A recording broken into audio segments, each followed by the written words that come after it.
Alhamdulillah nahmaduhu wa nasta'inuhu wa nastaghfiruh wa na'udzubillahi min syururi anfusina wa min sayyiati a'malina may yahdihillahu fala mudhillalah wa may yudlil fala hadiyalah.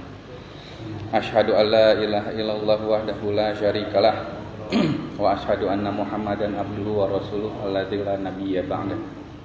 Raditu billahi rabba wa bi islami dina wa bi Muhammadin nabiyya wa rasula amma ba'd. Alhamdulillah kita masih bisa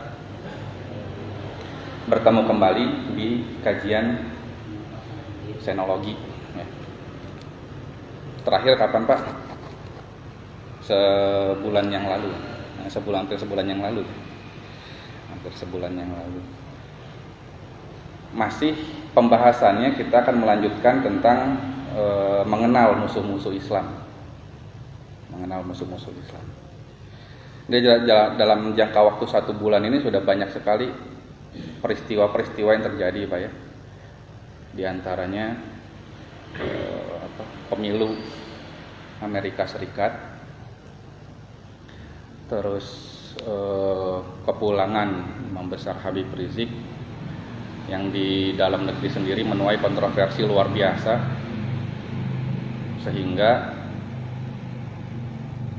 hal-hal yang terjadi di balik itu jadi tidak terlihat gitu. Ratusan hektar tanah di Papua dibuka untuk lahan dari Korea. Tidak terekspos Pak. Bahkan ada yang tidak tahu. Per hektarnya cuma dibayar 100.000 Pak. Rakyat Papua. Luar biasa. Nah, yang menarik perhatian saya di sini mengenai peristiwa tersebut adalah pemilu Amerika Serikat. Karena apa? Karena menurut ulama eskatologi Islam, siapa saya lupa namanya. Pemilu Amerika Serikat itu salah satu tanda kiamat. Kenapa? Karena siapapun yang terpilih dari 2 kandidat tersebut, ujung-ujungnya sama, yaitu perang dunia ketiga, pemicu perang dunia ketiga. Nah, ternyata terbukti saat ini yang terpilih adalah Joe Biden yang memiliki aliran globalis, sama seperti Hillary Clinton ya, Bill Clinton itu globalis. Nanti kita akan bahas. Tetapi yang penting di sini adalah perseteruan antara 2 partai besar di Amerika, yaitu Partai Republik dan Partai Demokrat. Perseteruan ini sudah terjadi semenjak ratusan tahun yang lalu. Kalau bapak-bapak pernah ingat di kajian saya sebelumnya tentang Titanic, tenggelamnya kapal Titanic, salah satunya adalah itu pemicunya perseteruan antara Partai Demokrat dan Partai Republik. Partai Republik itu alirannya nasionalis, sedangkan Partai Demokrat Amerika ya, bukan Demokrat Indonesia Pak. Ini direkam nanti di take down lagi sama Partai Demokrat Amerika ya. Partai Demokrat Amerika itu alirannya globalis. Nah, di sini terjadi pertentangan, saling tolak menolak antara globalis sama nasionalis. Kalau nasionalis itu dia berfokus pada perkembangan di dalam negerinya, ya. Internal negaranya itu dibangun sama dia. Tetapi kalau globalis, dia lebih ke global, maksudnya kerjasama antar negara, diplomasi antar negara, perluasan wilayah kekuasaan, itu globalis. Nah, dulu waktu peristiwa tenggelamnya kapal Titanic, itu ada 3 orang nasionalis yang ditenggelamkan. Yaitu saya lupa lagi namanya, Benjamin Guggenheim, terus ada 3 orang. Jadi untuk membunuh 3 orang itu mereka menenggelamkan 1 kapal Titanic, korbannya ribuan jiwa. Yang menenggelamkannya siapa? JP Morgan, yang adalah globalis. Jadi JP Morgan itu mau membangun Bank Dunia, World Central Bank, dihalang-halangi oleh nasionalis ini. Si 3 orang ini mereka inginnya World Central Bank itu atau Bank Dunia itu ada di bawah, kalau di Indonesia itu di bawah BUMN. Jadi diatur oleh pemerintah gitu. Tetapi globalis tidak mau itu terjadi karena apa? Karena mereka akan terhambat. Gerak mereka akan terhambat gitu untuk menguasai dunia. Maka dibunuhlah 3 orang tadi supaya World Central Bank bisa dibangun. Terbukti 1 bulan kemudian, 1 tahun kemudian diresmikan Bank Dunia. Gitu. Nah itu sejarah global Pak Demokrat sama Republik. Nah, globalis ini ada yang disebut lagi namanya globalis garis kiri. Jadi ada globalis garis kanan, ada globalis garis kiri. Globalis garis kanan itu masih ke nasionalisan. Tetapi kalau globalis garis kiri ini sudah berpaham murni 100% liberal. Nah, Joe Biden itu liberalis, Pak. Joe Biden liberalis. Apa dampak terpilihnya Joe Biden sebagai presiden Amerika terhadap dunia dan apa kaitannya dengan Perang Dunia Ketiga? Nah,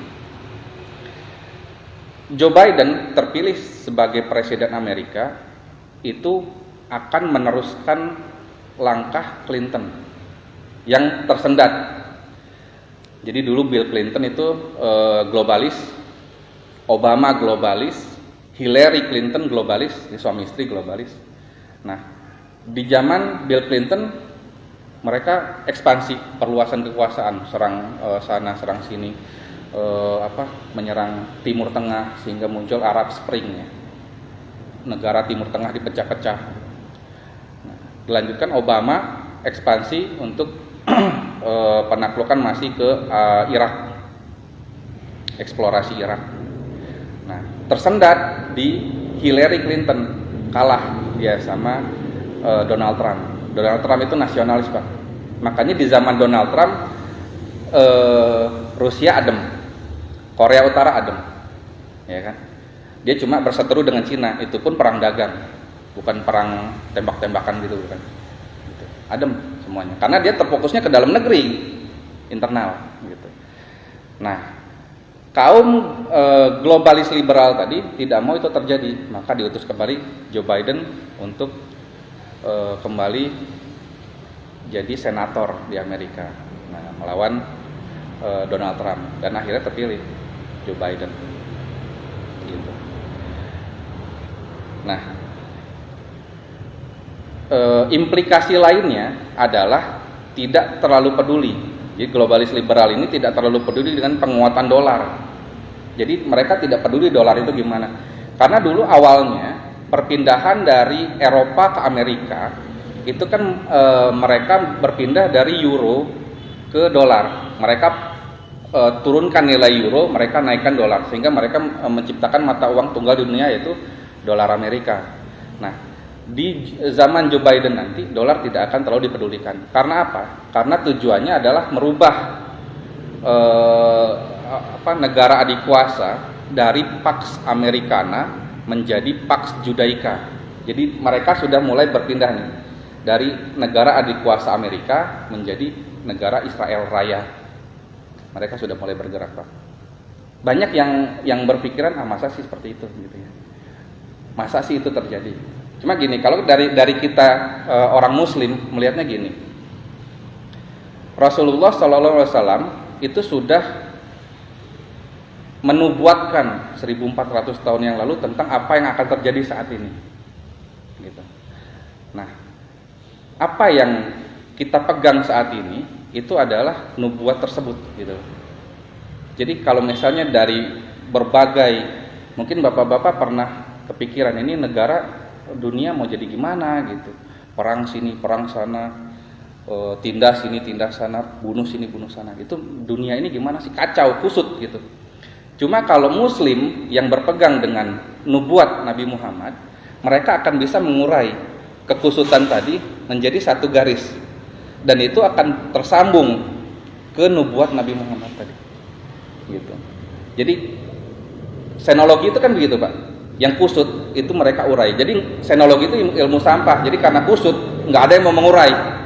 Ilmu senologi ini mengurai. Nanti ketemu jalannya, ketemu kuncinya. Gitu. Dan itu selalu sejalan dengan hadis Rasulullah, gitu, Pak. Nah, jadi kita akan coba urai sedikit demi sedikit. Nah, apa implikasi lainnya dari terpilihnya Joe Biden sebagai Presiden Amerika Serikat nanti? Gitu. Ketegangan antara Israel dan Iran itu akan mencapai puncaknya. Israel dan Iran itu akan mencapai puncaknya karena pada saat terpilihnya Donald Trump sebagai Presiden Amerika Serikat tahun 2016 itu kepala militer Amerika menargetkan 5 negara Timur Tengah akan ada di bawah Israel, salah satunya Iran. Nah, Iran ini kenapa belum bisa direbut oleh Israel? Karena dia punya senjata nuklir. Gitu. Nah, Israel ini didukung sekutu, sementara Iran didukung Suriah dan Lebanon, karena kan Syiah Iran. Nah, masih ingat yang waktu bom di Lebanon, Pak? Kan tertuduhnya Iran, padahal siapa dalang di belakangnya? Zionis. Mereka memecah belah antara Lebanon dengan Iran supaya mereka tidak bersatu, karena Iran itu didukung oleh Lebanon. Gitu. Rusia dan Cina ini akan bersekutu dengan kekuatan Muslim. Nah, nanti kita bahas. Pada akhirnya terjadi polarisasi dua kutub, polarisasi dua kekuatan, yaitu Muslim, Rusia, Cina, dan Eropa Timur akan bersatu melawan Zionis dan sekutu. Ya. Eropa Timur ini Kristen Ortodoks, Pak. Eropa Barat itu Kristen Romawi. Kristen Ortodok di mana pusatnya? Di Rusia. Kristen Ortodok itu pusatnya di Rusia, Pak. Jadi Rusia, makanya gini, akhir-akhir ini kalau misalnya Bapak pernah sering baca-baca artikel-artikel di internet, Vladimir Putin di dalam pidatonya sering mengutip ayat-ayat Al-Quran. Coba perhatikan, Pak. Dia sering mengutip ayat-ayat Al-Quran di dalam pidatonya. Karena apa? Karena Kristen Ortodoks itu tidak jauh beda dengan Islam. Gitu. Kristen Ortodoks tidak jauh beda dengan Islam. Berbeda dengan Kristen Vatikan, Roma. Itu bertolak belakang dengan Islam. Gitu. Nanti dua kekuatan ini nanti akan berperang di akhir zaman. Gitu. Di dalam hadis Rasulullah dari Anas bin Malik radhiyallahu anhu, Rasulullah SAW bersabda, Dajjal akan keluar dari kota Yahudi Isfahan, wilayah di Khurasan, Iran. Jadi nanti kan ada perperangan antara Zionis dengan Iran. Nah, Zionis memenangkan peperangan tersebut, Iran kalah, sehingga direbut Iran. Nah, Dajjal akan muncul dari Isfahan, dari Iran tadi, bersama 70.000 penduduk Isfahan. Itu hadis sahih. Terus ada lagi hadis riwayat Ahmad, Abu Daud dan Ibnu Majah. Kalian akan berdamai dengan kaum Rum.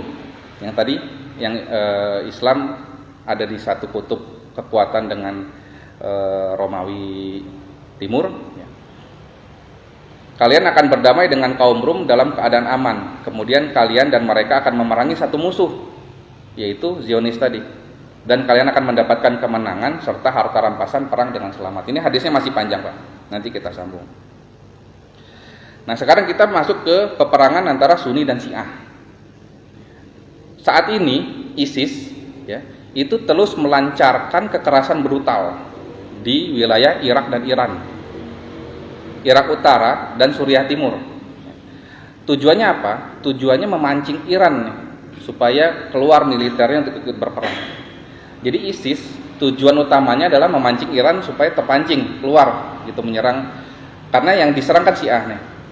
Yang diserang Syiah, Iran itu akan keluar, dan jika Iran keluar, maka Turki akan memerangi Iran. Karena apa?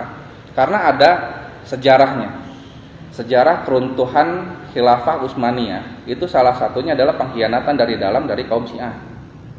Maka Turki akan menuntut balas itu dengan tujuan apa? Tujuannya akan membangun kembali kerajaan Ottoman atau Utsmani. Gitu. Nanti nyambung Pak. Ya. Jadi Turki akan menuntut balas kepada pengkhianat Syiah yang sudah berhasil meruntuhkan Khalifah Utsmani 100 tahun yang lalu. Tepat pas 100 tahun yang lalu ya, 1924 ya. 1924. Nah, 2024 nanti itu tepat 100 tahunnya Pak. Dari peperangan Sunni Syiah tadi ya, antara Iran dengan Turki tadi, itu dipancing oleh proksi Zionis yaitu ISIS, maka Barat akan mendapatkan keuntungan. Jadi ISIS tadi akan mengadu domba antara Iran dengan Turki supaya Barat mendapatkan keuntungan. Keuntungannya apa? Satu, membangun citra Islam sebagai kekuatan yang sedang bangkit dan mengancam peradaban dunia. Kan sekarang Islam citranya sedang buruk nih Pak, dituduh teroris lah, tidak nasionalis lah, tidak toleransi lah, intoleran segala macam. Jadi dengan adanya perang tadi, perang antara perang Sunni Syiah itu mereka anggap perang saudara antara Islam gitu. Nah, perang saudara Islam itu akan membuat citra Islam buruk di mata dunia. Nah, yang kedua, penganiayaan dalam bentuk perang saudara di dunia Islam. Nah, yang ketiga ini yang menarik. Memicu perang saudara antara Sunni dan Syiah dalam negara Pakistan. Jadi di negara Pakistan itu 86% Syiah, sisanya Sunni. Gitu. Nah, mereka akan menghancurkan negara Pakistan itu. Kenapa? Karena negara Pakistan ini salah satu negara yang punya senjata nuklir. Ancaman juga buat mereka. Jadi mereka hancurkan. Ditambah lagi nanti warga Hindu di dalam Pakistan, di dalam negara Pakistan itu akan ikut serta menyerang Pakistan dari dalam. Ya, tujuan utamanya adalah menghancurkan gudang nuklir Pakistan yang dinilai sebagai salah satu ancaman serius bagi Barat. Gitu. Jadi implikasinya kemana-mana Pak. Efek sampingnya jadi kemana-mana gitu. Nah, lalu apa kaitannya perang Sunni Syiah, perang Zionis dengan Iran, dan perang-perang tadi dengan pembebasan Konstantinopel yang dinubuatkan oleh Rasulullah? Kan Nabi menubuahkan bahwa Konstantinopel nanti suatu saat nanti akan kembali direbut oleh umat Islam gitu ya. Nah, Turki nantinya berhasil mengembalikan kejayaan Kekaisaran Utsmani bersekutu dengan Mogul. Jadi tadi perang antara Turki dengan Iran, Turki menang. Nah, kemenangan Turki ini nanti akan didukung oleh Mogul. Mogul itu Mongol, ya. Keturunan Mongol, tetapi yang lari ke India. Jadi di masa Genghis Khan dulu dia punya 4 orang anak, 3 orang anak menyerang Cina ya, di zaman dinasti Ming. Kalau pernah nonton film kartun Mulan, nah itu salah satu penyerangannya Pak. Nah, satu anaknya ini tidak mau ikut berperang karena dia dekat dengan Kekaisaran Abbasiyah pada saat itu, sehingga mereka masuk Islam, satu anaknya ini. Nah, diperangi oleh 3 orang saudara-saudaranya. Nah, satu orang ini lari ini ke India. Di India mereka mendirikan sebuah kerajaan namanya Mogul yang keturunannya itu yang Khan di India itu Pak. Ya nggak tahu, mungkin sekarang ada yang ngasih nama anaknya Shahrukh itu ya belum tentu keturunannya gitu. Cuma di India mereka membuat satu kerajaan Mogul, yaitu kerajaan Islam. Kalau pernah nonton serial Jodha Akbar, nah itu keturunan Mogul Pak. Kan Raja Mughal, Raja Akbar, Jodha Akbar itu. Nah, Turki akan bersekutu dengan Mogul atau Muslim India untuk memerangi Nasrani Ortodoks. Nah, nantinya akan berperang antara Muslim dengan Nasrani Ortodoks. Mereka belum bersatu nih, antara Muslim dengan Kristen Ortodoks belum bersatu. Nah, Turki dan Mogol tadi akan berperang dengan Nasrani Ortodoks tadi, dan mereka memenangkan peperangannya, sehingga Turki berhasil menjajah wilayah Eropa Timur yang satu persatu. Nantinya akan menjadi imperium baru yang berpusat di Konstantinopel. Jadi sejalan gitu Pak, sejarah dengan nubuat Nabi Muhammad. Nah, akibat dikalahkan oleh Turki tadi, Nasrani Ortodoks tadi dan Hindu akan tunduk di bawah kaum muslimin. Sementara Zionis yang didukung oleh Yunani, Armenia, dan sebagian kaum Syiah itu terus memerangi Nasrani Ortodoks. Jadi setelah dikalahkan oleh Islam, Nasrani Ortodoks ini makin tertekan karena diserang juga oleh Zionis. Nah, akhirnya Nasrani Ortodoks tadi meminta bersekutu dengan kaum muslim. Masuk lagi hadis Nabi, karena nanti mereka akan memerangi namanya musuh bersama, gitu Pak. Musuh bersama. Jadi inilah permulaan kisah tentang Malhamah Kubro. Ya. Kamu akan berdamai dengan kaum Rum dalam keadaan aman. Rum ini tadi yang Ortodoks tadi Pak. Kamu akan berdamai dengan kaum Rum dalam keadaan aman. Kemudian kamu dan mereka akan memerangi suatu musuh. Jadi musuh bersama tadi. Jadi kaum Romawi dan Islam tadi akan berperang memerangi satu musuh, yaitu Zionis. Kamu dan mereka akan memerangi suatu musuh dan kamu akan mendapatkan kemenangan. Allah sudah menjanjikan kemenangan. Jadi nanti dua kekuatan besar ini, ya Nasrani Ortodoks dengan Muslim bersatu memerangi Zionis. Allah menjanjikan kemenangan. Kamu akan mendapatkan kemenangan serta harta rampasan perang dengan selamat. Kemudian kamu berangkat sehingga sampai ke sebuah padang rumput yang luas dan berbukit-bukit. Tadi sudah menang lawan Zionis. Maka seorang laki-laki dari kaum salib mengangkat tanda salib seraya berkata, salib telah menang, kata orang Nasrani Ortodoks tadi. Maka marahlah salah satu dari orang Muslim. Lalu orang Muslim ini mendorong lelaki yang mengangkat salib tadi sehingga meninggal. Maka disitulah pemicu Malhamah Al-Kubro. Pada waktu itu orang-orang Rum berkhianat dan mereka berkumpul untuk memerangi kamu di bawah 80 bendera, di mana setiap bendera terdapat 12.000 tentara. Hadis riwayat Ahmad, Abu Daud, dan Ibnu Majah. Jadi setelah bersekutu, nantinya akan terpecah lagi. Jadi perperangan antara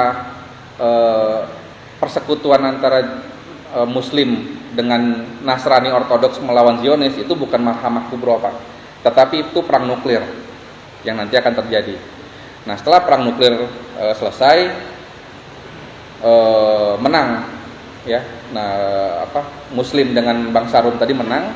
Nah, kemudian dipicu oleh pembunuhan salah satu, bukan pembunuhan ya, cuma didorong meninggal gitu. Nah, dipicu itu, nah muncullah nanti Malhamah Kubro.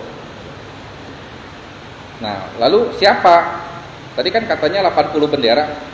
Jadi kaum Rum tadi akan bersekutu di bawah 80 bendera, yang pada setiap benderanya itu ada 12.000 pasukan. Nah, 80 bendera ini siapa saja? Ada lagi hadis riwayat Muslim yang menjelaskan jika umat Islam akan memerangi Jazirah Arab dan berujung pada kemenangan. Jadi 80 bendera tadi sebagiannya adalah bangsa Arab itu sendiri, gitu. Yang mendukung kaum Rum tadi. Jadi bangsa Arab itu bukan mendukung Islam, tapi malah mendukung kaum Rum. Gitu. Mereka Muslim akan memerangi Jazirah Arab dan mendapatkan kemenangan, sudah dijanjikan oleh Allah. Kemudian berperang dengan Persia.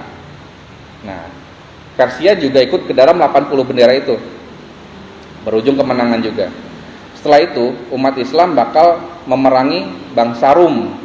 Nah, bangsa Romawi sendiri. Jadi gabungan Eropa, Arab, Persia yang di dalamnya ada Iran akan bergabung memerangi Muslim, dan tiga-tiganya dimenangkan oleh umat Muslim nantinya.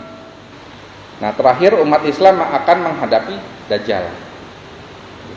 setelah memenangi Malhamah Kubra tadi, maka umat Islam akan memerangi Dajjal. Nah inilah nanti akan nyambung ke hadisnya turunnya Nabi Isa pada akhir zaman nanti.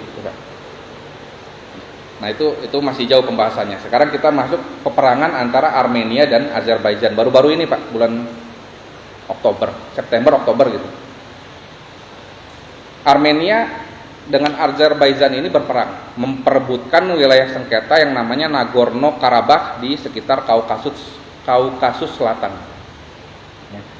27 September 2020 ketegangan memuncak. Armenia menuduh Azerbaijan melancarkan bom terhadap sasaran sipil. Jadi Armenia ini mayoritas Kristen, Azerbaijan mayoritas Islam, diadu domba Pak. Tujuannya apa? Tujuannya supaya mereka di akhir zaman nanti tidak bersekutu. Tadi kan di hadis Nabi kan Islam akan bersekutu dengan Kristen gitu. Nah sama Zionis, sebelum persekutuan itu dimulai mereka dipecah dulu gitu. Tujuannya nanti harapannya Islam dan Kristen tidak bersekutu gitu. Makanya dari sekarang sudah mulai diadu domba. Ya. Armenia menuduh Azerbaijan melancarkan bom terhadap sasaran sipil, sementara Azerbaijan menuduh Armenia menembak jatuh 4 helikopter Azerbaijan, menghancurkan 15 drone dan 10 tank. Tanggal 10 Oktober, Vladimir Putin mendamaikan kedua negara tersebut. Nanti ada latar belakangnya kenapa Putin yang mendamaikan dua negara tersebut. Pada saat didamaikan oleh Putin, kedua negara setuju untuk gencatan senjata, tapi posisinya Armenia kalah sama Azerbaijan bulan Oktober kemarin. Nah, setelah kalah itu Armenia sebenarnya tidak terima kekalahannya gitu Pak. Makanya setelah gencatan senjata, Armenia melakukan strategi untuk mengadu domba antara Azerbaijan dengan Iran. Makanya di media-media Armenia itu banyak berita ya, bahwa Azerbaijan menyerang Iran. Azerbaijan menyerang Iran. Jadi, tapi Iran tidak terpancing karena mereka tahu kebenarannya. Nah, itu tadi perang Armenia lawan Azerbaijan yang didamaikan oleh Putin. Nah, sekarang kita masuk tentang Rusia. Semenjak pemilu Amerika 2016, kaum globalis sudah membaca Rusia sebagai ancaman serius. Kenapa dinilai Rusia sebagai ancaman serius?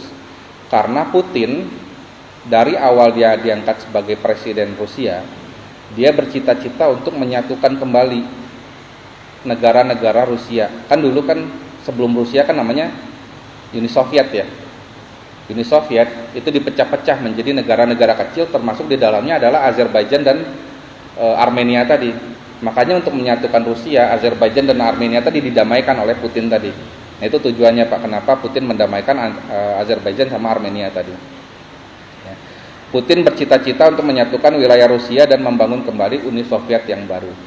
Hal tersebut membuat Amerika terancam, ya, merasa terancam karena Soviet kan dulu seteru abadi Amerika, perang dingin Pak. Kalau pernah nonton film Salt, Angelina Jolie, nah itu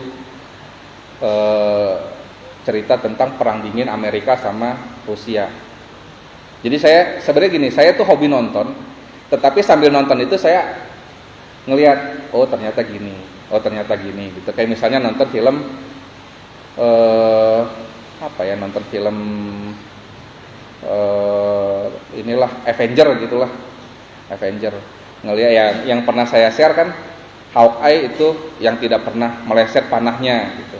Nah itu membelokkan pola pikir generasi muda untuk mengidolakan Hawkeye sebagai idola mereka, sehingga melupakan Sa'ad bin Abi Waqqas yang nyata gitu. Kan kalau ini kan fiksi, kalau Sa'ad kan nyata gitu. Jadi mereka membelokkan. Itu namanya perang pemikiran Pak. Nanti insya Allah hari Selasa kita bahas tentang perang pemikiran ini. Hal tersebut ya, penyatuan Soviet tadi membuat Amerika merasa terancam, sehingga mereka memaksakan Hillary untuk menjadi presiden dengan tujuan menggagalkan cita-cita Putin.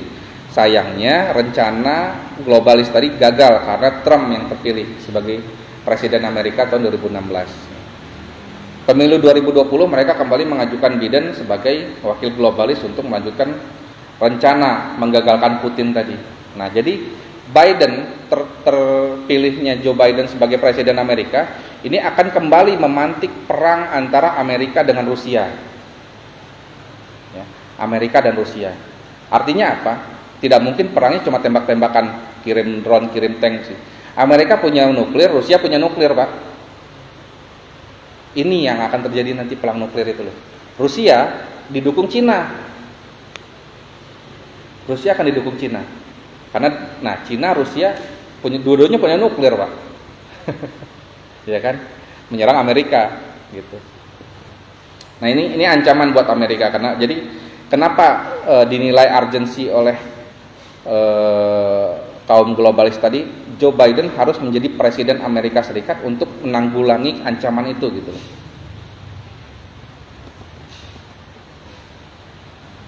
Jadi sebenarnya kekusutan tadi itu nanti pada akhirnya akan terkumpul ya di dua kutub ini. Jadi Islam, Rusia, Cina dan Kristen Ortodoks tadi akan bersatu melawan kekuatan Amerika, Israel dan sekutu-sekutunya yaitu Eropa Barat yang dua-duanya notabene punya kekuatan nuklir gitu loh. Jadi nanti dua kutub ini akan berperang, perang nuklir habis-habisan gitu. Selesai perang nuklir dimenangkan oleh kelompok Muslim tadi. Nah, setelah dimenangkan oleh kelompok Muslim tadi, ini kan nuklir sudah pada habis, Pak. Nuklir sudah pada habis, manusia itu sudah pada hampir punah. Satu senjata nuklir itu bisa membunuh ribuan manusia dalam 20 detik. Satu senjata nuklir.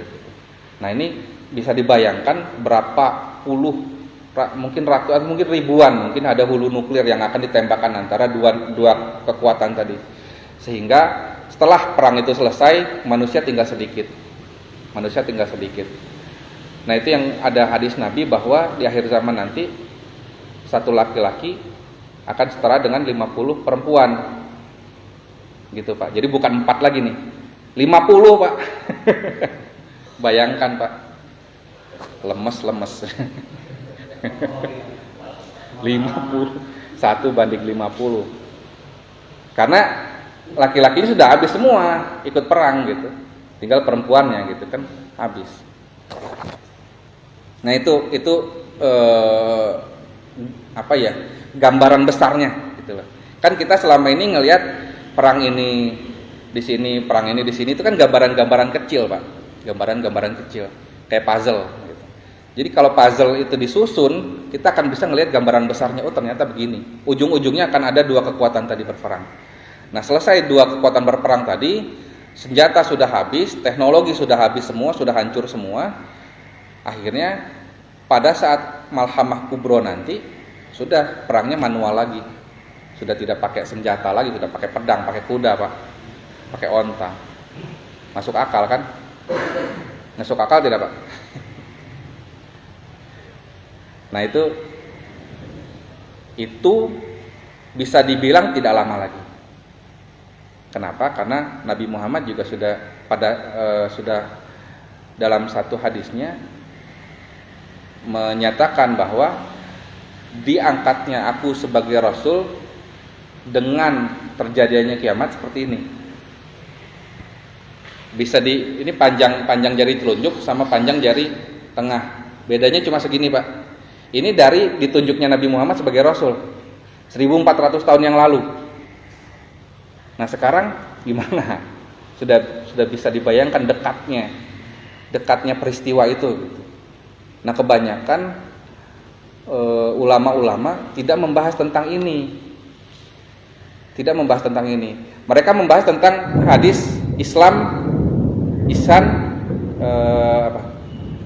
hadis tentang Islam, ihsan dan satu lagi 3. Ya. Tapi mereka tidak meneruskan hadis tersebut. Sebenarnya hadisnya masih panjang. Ada 2 lagi yang harus diperhatikan. Karena pada saat itu Jibril bertanya kepada Nabi Muhammad, kabarkan kepadaku tentang ihsan. Maka Nabi Muhammad menjelaskan tentang rukun Islam, iman dan ihsan ya. Islam, Nabi Muhammad menjelaskan tentang rukun iman, rukun Islam. Ditanya tentang iman, Nabi Muhammad menjelaskan tentang rukun iman. Ditanya tentang ihsan, Nabi Muhammad menjawab, beribadahlah engkau seolah-olah engkau melihat Allah.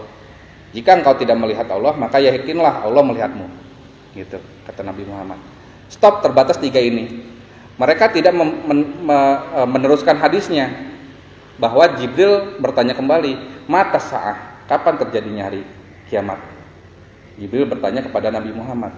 Tapi Nabi Muhammad menjawab, yang ditanya tidak lebih tahu daripada yang bertanya. Nah, saking pentingnya tentang pengetahuan tentang hari kiamat ini, Jibril mengejar dengan pertanyaan berikutnya. Kalau begitu, kabarkan kepadaku tanda-tandanya.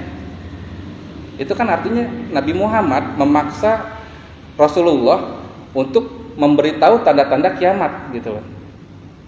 Jadi urgensi tentang pengetahuan akhir zaman ini sangat penting, sangat urgent, sangat penting sekali. Karena apa?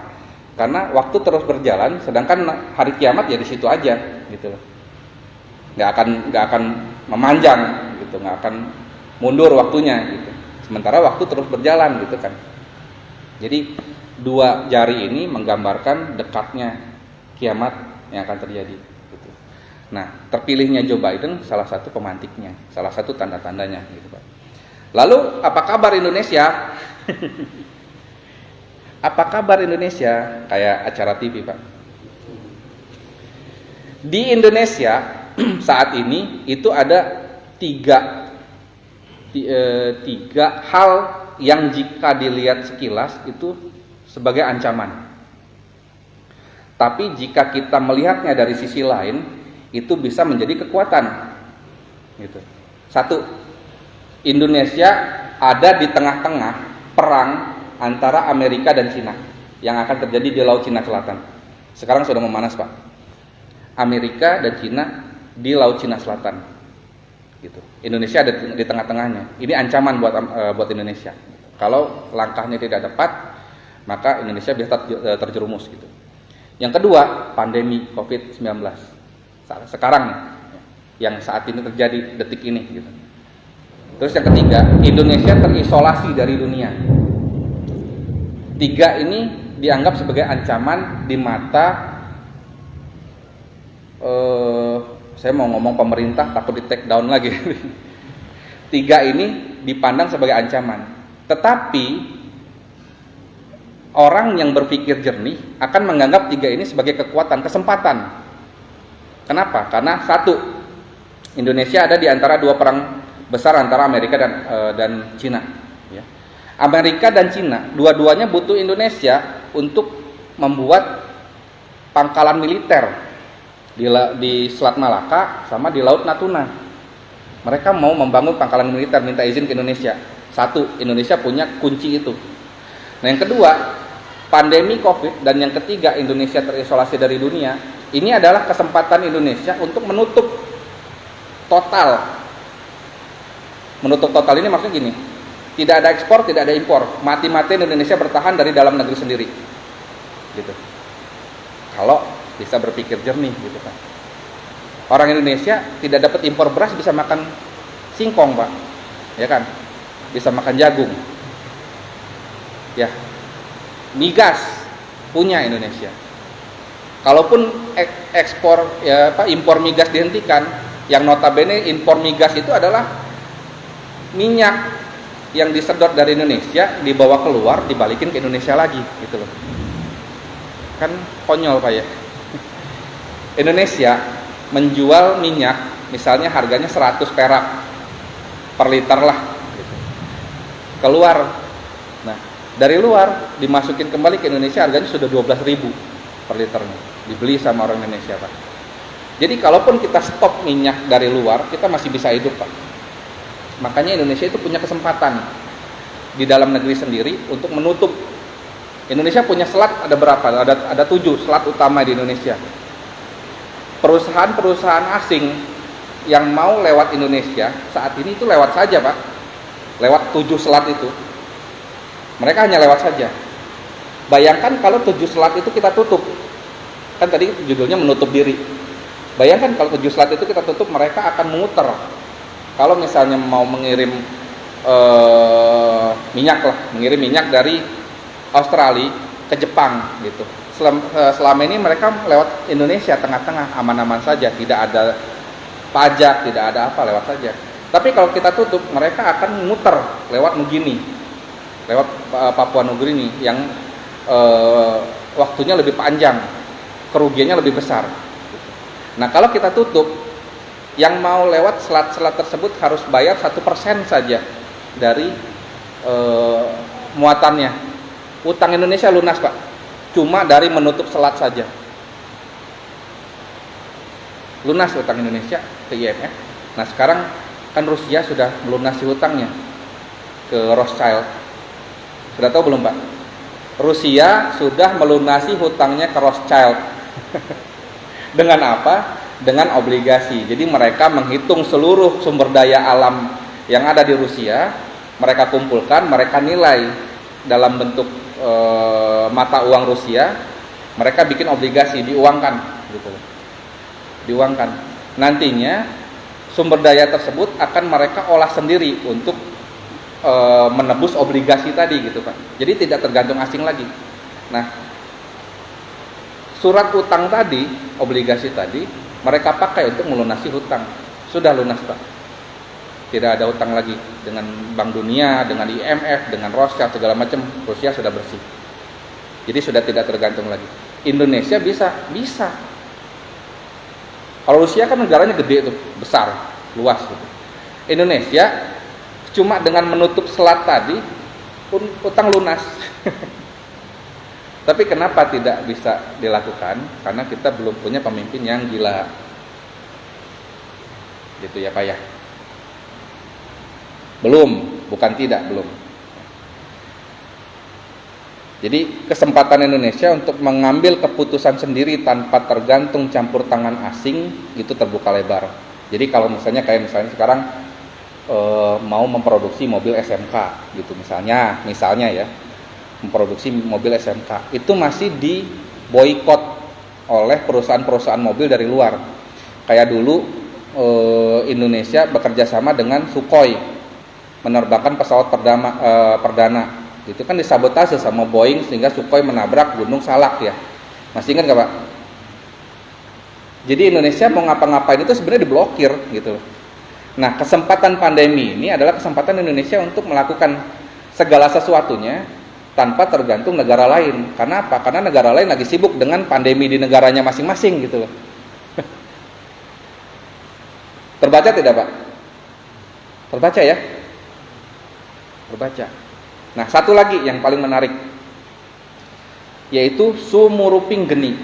Nah, saya mau cerita sedikit. Di kampung saya di Jambi itu waktu saya masih kecil banyak tukang besi, pandai besi. Kan di kampung saya itu kan pendapatan utamanya adalah menyadap karet. Untuk menyadap karet itu mereka harus bikin pisau khusus untuk menyadap karet. Nah, itu produksi pisaunya banyak, Pak. Sehingga banyak tukang pandai besi yang membuat pisau-pisau penyadap karet tadi. Nah, pandai besi tadi kebanyakan adalah transmigran dari Jawa. Dari Jawa. Nah, cerita-ceritanya, jadi mereka menceritakan sebuah legenda ya, tentang wasiat dari Sunan Bonang.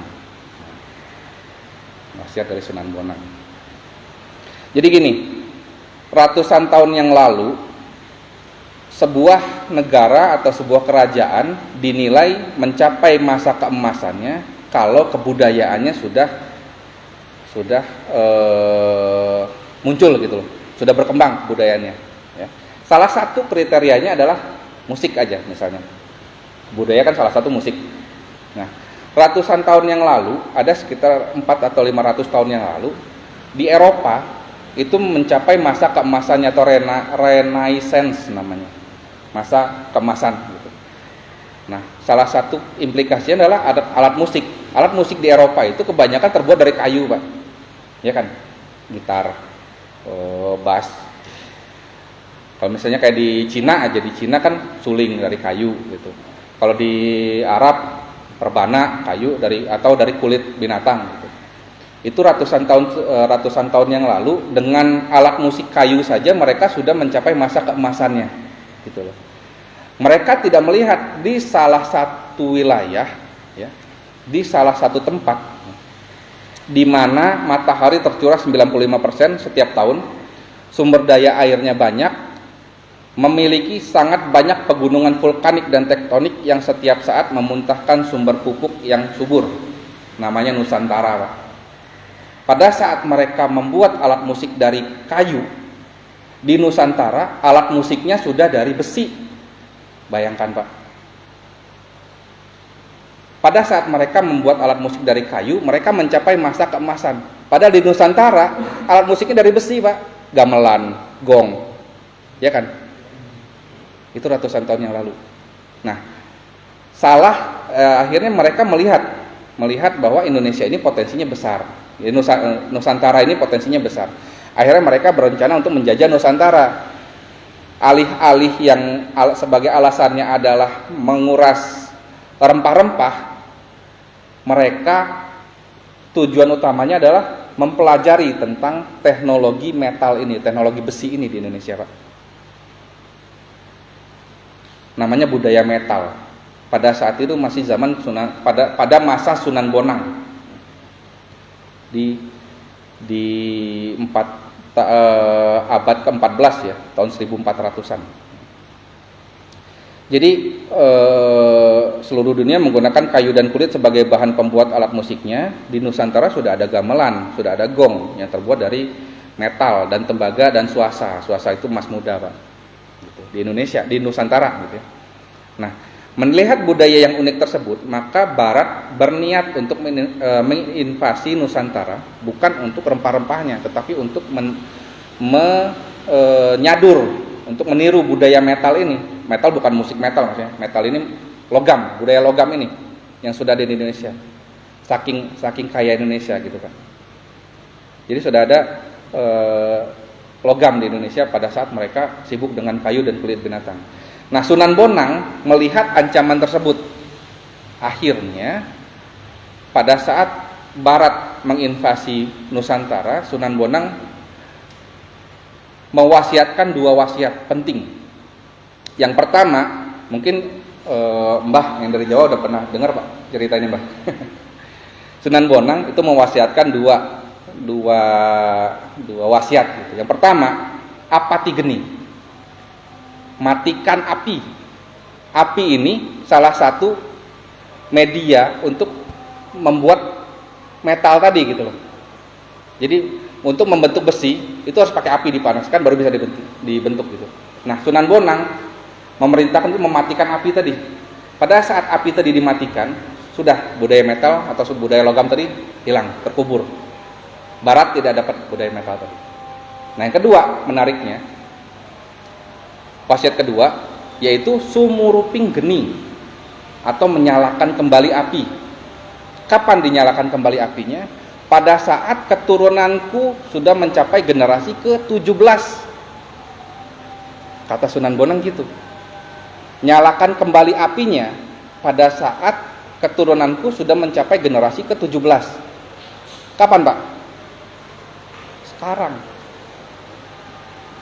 Generasi Sunan Bonang yang ke-17. Jadi yang mempercayai cerita-cerita yang dulunya dianggap legenda, ini sekarang lagi menunggu-nunggu nih apa yang terjadi pada saat apinya dinyalakan gitu, Pak. Akan dinyalakan kembali oleh keturunan Sunan Bonang yang ke-17. Nah, itu yang akan terjadi, Pak. Ya. Pada saat Indonesia sudah menyalakan kembali api, sudah menyalakan kembali budaya logam tadi, semua bisa dibuat termasuk senjata, peluru, apalagi nuklir. Kita punya di Papua itu, di bawah Tembagapura atau tambang emas itu kita punya uranium, bahan bakar nuklir itu, Pak. Kita punya uranium. Jadi nuklir kita bisa bikin. Tapi caranya itu tadi menyalakan api tadi gitu kan. Ya. Jadi beberapa ahli sejarah menilai saat ini adalah saat yang tepat untuk memunculkan kembali budaya api yang sudah terkubur lebih dari 400 tahun yang lalu. Jadi pada saat Indonesia menutup diri, menyalakan kembali apinya, membuat kembali budaya logamnya, maka Indonesia akan kembali berjaya, bahkan bisa menjadi salah satu negara adikuasa. Dan tidak tertutup kemungkinan nubuah Nabi Muhammad tentang pasukan dari timur berpanji hitam atau disebutnya Ashabur Rayatisud itu adalah dari Indonesia, gitu. Insya Allah, gitu ya. Jadi itu gambaran besarnya, Pak. Apa yang terjadi kecil-kecil sekarang, perang di sini, perang di sana, puzzle kecil-kecil itu kalau disatukan gambaran besarnya seperti itu, Pak. Ya, mungkin cukup segitu dulu. Insya Allah nanti kita sambung lagi. Yang benar dari Allah, yang salah dari saya sendiri. Rabbana atina fid dunya hasanah wa fil akhirati hasanah wa qina azabannar. Assalamualaikum warahmatullahi wabarakatuh.